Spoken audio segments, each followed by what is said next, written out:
मेरे चैनल में आप सबका स्वागत है। एक लड़का था, वह काफ़ी गरीब था। उसका नाम रोहन था। उसके पास न तो कुछ खाने को था और न ही रहने को घर था। वह अपने दोस्त के घर रहा करता था। उसने एक छोटी सी कंपनी में पेंटिंग का काम करना शुरू कर दिया। धीरे धीरे उसके पास काफ़ी पैसे भी हो गए।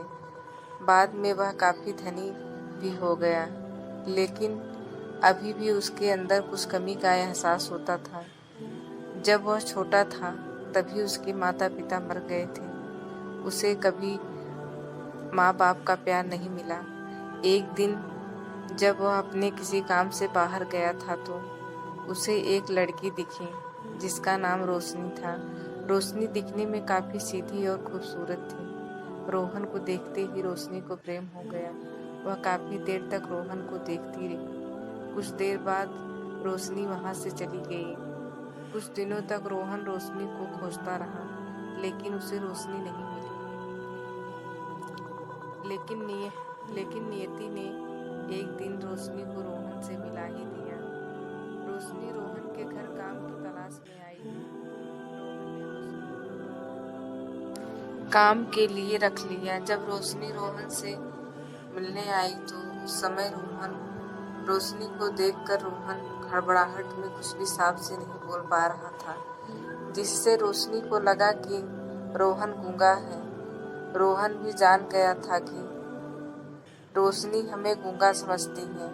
इसके साथ ही रोशनी समझ गई थी कि रोहन इस घर का नौकर है, न कि मालिक है। अब जब भी यह रोहन रोशनी के पास जाता तो गूंगा बन जाता। धीरे धीरे वह रोशनी रोहन पर काफ़ी रहम खाने लगी। अब उसे इस रोहन की लाचारी पर प्यार होने लगा।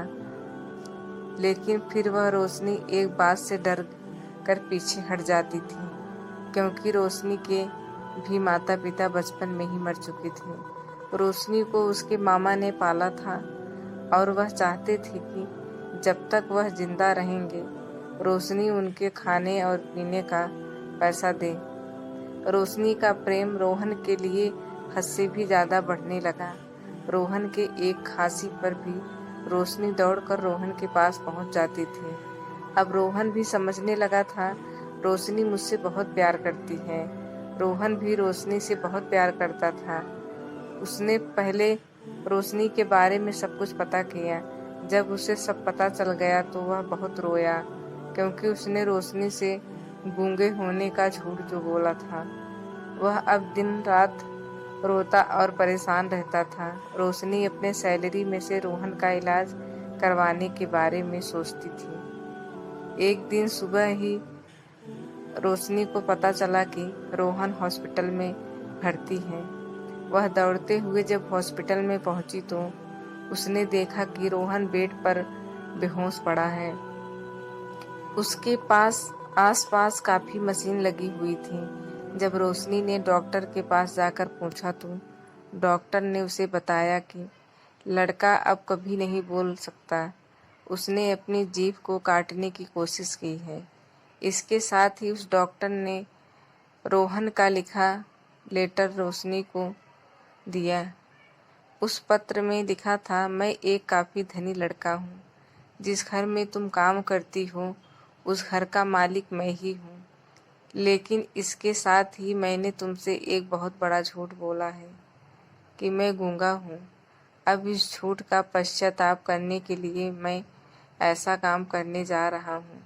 इसके साथ तुम मेरे घर से मेरे मैनेजर से पैसा लेकर अपने मामा को दे देना और एक नई जिंदगी की शुरुआत करना। अगर हो सके तो मुझे माफ़ कर देना। तुम्हारा दोषी हूँ। पत्र को पढ़ने के बाद रोशनी के आंखों में आंसू भर आए। वह दौड़ते हुए मंदिर में गई। उसने भगवान के सामने कसम खाई कि जब तक वह रोहन को बुलाएंगे नहीं तब तक वह कुछ नहीं खाएगी, भले ही वह मर क्यों न जाए। इधर डॉक्टर भी उस रोहन का इलाज कर रहे थे। ईश्वर ने रोशनी के मन की बात कबूल कर ली और अब रोहन बोलने लगा, लेकिन वह अपनी याददाश्त को खो दिया। अब उसे कुछ भी याद नहीं था। अब इसके बाद रोशनी ने उसके याददाश्त के लिए काफ़ी कुछ किया, लेकिन याददाश्त वापस नहीं आ सकी। मगर रोशनी उसे छोड़कर कहीं नहीं गई। अब तो वह रोहन से और भी प्यार करती है। प्यार हो चाहे कोई भी रिश्ता, अगर उसकी बुनियाद झूठ पर रखी जाती है तो बहुत दिन तक नहीं टिकती। इसलिए हमें कभी झूठ नहीं बोलना चाहिए। हाँ बोलो, मगर उससे किसी को आघात ना हो, इसके लिए बाद में आपको पछताना पड़े। काश तुम समझ सकते, काश तुम समझ सकते मोहब्बत के वसूलों को, किसी की सांसों में समा के उसे तन्हा नहीं छोड़ते। मेरी कहानी को पसंद आए तो मेरे चैनल को लाइक एंड सब्सक्राइब कीजिएगा। Thank you.